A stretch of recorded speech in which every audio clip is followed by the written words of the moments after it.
What happens is somebody's job should be the least of their concern, and here's why.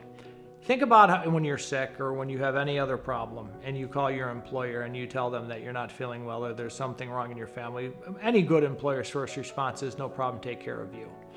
The biggest problem with employment is what a substance user does with employment. They use the job as a justification to gauge how bad they really are. And what we often see substance users do, as long as they are pulling an A+ at work from 9 to 5, they're able to pull an F from 5 to 9, and it balances out to an average grade. So if you're worried about their job, you're worried about the wrong thing, because even if they're maintaining the job, they're going to lose it anyway. And think if you had a different fatal illness, such as cancer, or if you needed dialysis for your kidneys, or you were a type 1 diabetic, then you were not treating yourself properly. Would you ever put any of those things before your job? And the answer is no. You would always put the medical condition as a priority. And one thing we know about addiction is anything you put in front of your recovery, you're going to lose.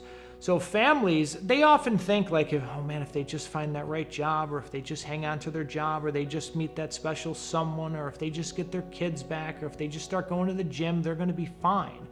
So we use external forces to correct addiction.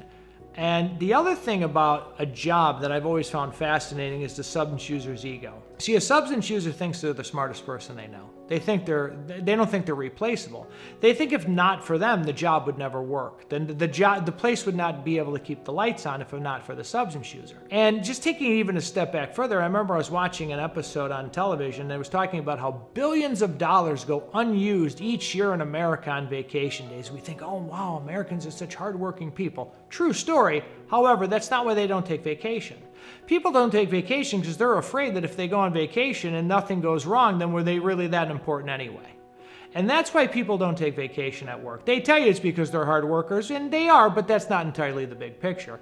Well, a substance user takes that to the nth degree. If I am not here and I'm in treatment, and the place doesn't shut down, then what did that say about my being that important? Because I'm here to tell you that we're all replaceable, every single one of us. I'm replaceable. You're replaceable, we're all replaceable. There is nothing that can't be done by somebody else. Maybe not as well to start, but over time, we are all replaceable. And a substance user doesn't believe that, so they cling to that job and they use it as this mask. And at the end of the day, are they employable? Would you want them driving your kids to school on a bus? Would you want them as your teachers? Would you want them in your daycares? Do you want to share the road with your loved one, who's under the influence of drugs or alcohol? So just think about the selfishness in that. I mean, if you owned a business and somebody else's loved one worked there and they were doing what your loved one's doing, would you want to be notified? And if you own a business, the answer is of course I would, because they're a liability. So at the end of the day, enough of the job. Who cares about the job? I mean, if the President of the United States can take 2 weeks off on vacation, your loved one can go to treatment for a month or two.